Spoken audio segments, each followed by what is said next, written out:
was amazing. I heard he retired, so he deserved more than everything. He helped change the game, change the sport in a big way. So I got nothing but love for TKZ. 많은 팬들에게 복잡한 경기였던 것 같습니다. 일단 감상적인 평가에 앞서 경기력으로만 보자면 예상과 같이 클래스 차이가 꽤나 났던 경기였죠. 정적인 스텝으로 상대의 공격을 카운터로 받아주며 경기를 풀어가는 좀비는 상대가 들어와주지 않는다면 러쉬로 밀고 들어가는 것 외에 옵션이 많지 않은 것이 가장 큰 단점인 선수입니다. 반대로 할로웨이는 좀비와 같이 핀포인트 타격가는 아니지만 아주 성실한 활동량과 볼륨을 자랑하는 전형적인 웰라운더의 잠식형 선수이죠.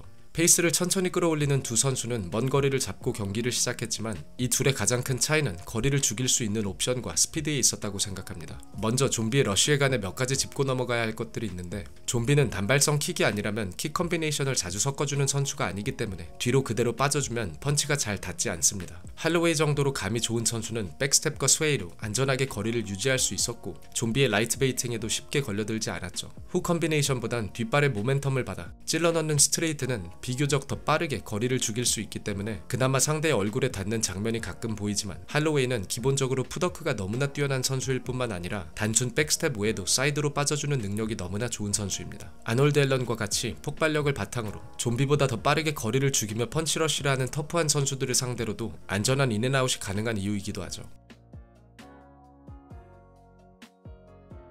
또 좀비의 단발성 오프닝 타격은 원을 그려주며 펀치 방향 그대로 돌아주었기 때문에 펀치가 닿았다고 하더라도 데미지를 흘려주어 특별히 위험한 장면은 없었습니다.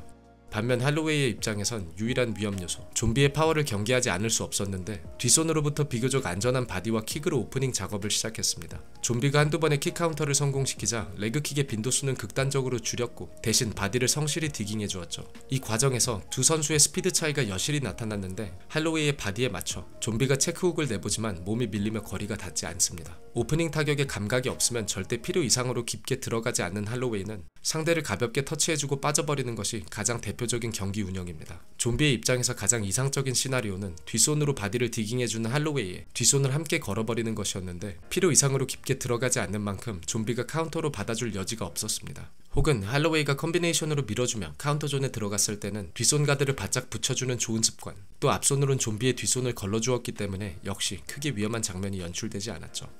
결국 2라운드 다운 장면 역시 바디로부터의 레벨 체인지가 너무나 깔끔했고 측두부에 라이트가 걸리며 좀비가 쓰러졌습니다. 좀비의 본능적인 대응이 좋았지만 충분히 경기가 끝날 수 있었던 장면이라고 생각하는데, 아나콘다 그립이 아주 타이트하게 들어갔죠. 아마 좀비가 함께 같은 방향으로 돌아주지 않았다면 역시 충분히 피니시가 나올 수 있는 장면이었다고 생각합니다. 좀 전에 넉다운 시퀀스에서 좀비가 체크훅을 한번 내는 사이에 할로웨이는 펀치 3방을 꽂았는데, 이 둘이 속도에서 차이가 났던 가장 큰 이유는 할로웨이는 파워샷을 날리기 위해 어깨를 깊게 쓰는 것이 아니라 그 자리에서 그대로 펀치를 내기 때문입니다. 데미지가 아니라 타격 리듬을 살리는 할로웨이의 게임의 가장 주축이 되는 능력이죠. 가볍게 건드려주는 몇 번의 바디 셋업으로 상대는 바디에 가드를 굳힐 수밖에 없고, 바디에 신경을 쓰다 보면 다시 펀치가 앞면에 올라옵니다. 다시 바디 페인트, 그대로 오른쪽으로 위빙을 하며 레프트를 집어넣는 예술에 가까운 테크닉을 보였는데, 비슷하게 이번 경기에서 할로웨이와 좀비의 테크닉 차이가 여실히 드러나는 시퀀스를 몇 보겠습니다. 스트라이킹 능력의 정점에선 아데사냐 혹은 시를간 같은 선수들이 잘하는 스텝이 아니라 캔버스 위에 발을 질질 끌며 반박자 빠르게 거리를 죽이며 내는 원투,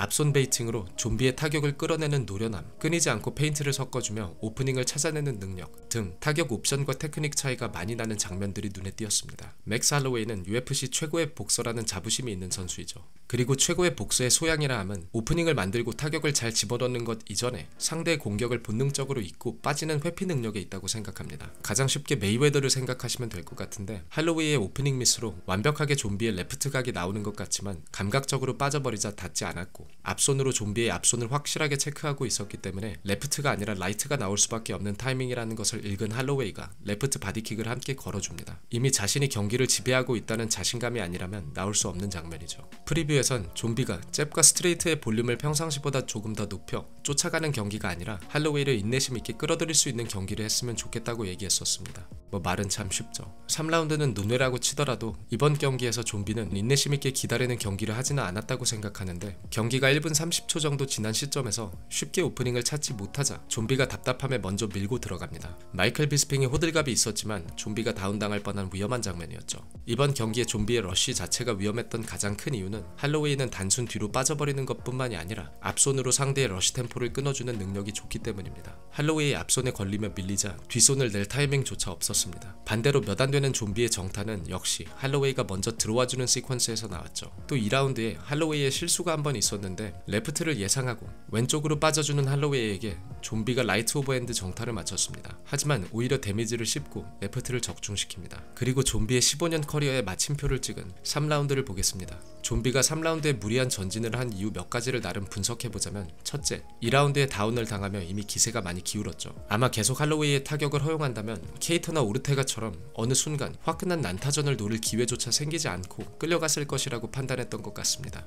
두 번째, 좀비는 이번 경기에서 패배하더라도 은퇴전은 꼭 한국에서 하고 싶다고 얘기했지만 개인적인 생각으론 아마 어느 정도 경기력을 보고 은퇴에 대한 판단을 할 거라고 생각했었습니다. 그리고 마지막 모습은 가장 자신다운 모습으로 마무리 짓고 싶었겠죠. 아주 좀비답게 커리어에 마침표를 찍었지만 냉정하게 평가하자면 무리한 어드밴스는 맞습니다. 난타전 속에 얼마나 침착하게 상대의 타격을 보고 오프닝을 찾느냐가 두 선수 간의 테크닉의 우위를 가를 수 있는 단적인 예가 됩니다. 그리고 파워를 제외한 타격 테크닉 모든 부분에서 우위를 점하는 할로웨이를 상대로 이런 무리한 어드밴스를 하는 순간 이미 어느 정도 패배를 직감했다고 생각합니다. 결국 아주 정석적인 라이트 오버핸드를 허용하며 좀비가 쓰러졌습니다. 전체적인 경기 감상평을 하자면 할로웨이는 언제나 그렇듯 아주 멋진 선수였습니다. 이제껏 레드 트렁크를 입은 적이 없지만 최근 불바다가 된 하와이를 지원하기 위해 레드 트렁크를 선택했고 좀비를 존중하는 모습을 보면 싫어할 수가 없는 파이터 같습니다. 이로써 패더급에서 볼카노프스키전을 제외한다면 18전 전승이라는 전적을 쌓았는데 최근 데이나의 인터뷰로 보았을 때 볼카노프스키전은 이루어질 것 같지 않기 때문에 굉장히 애매한 위치에 있긴 합니다. 컨텐더들은 웬만하면 정리한 만큼 아마 타이틀전보다 코너 맥그리거와의 2차전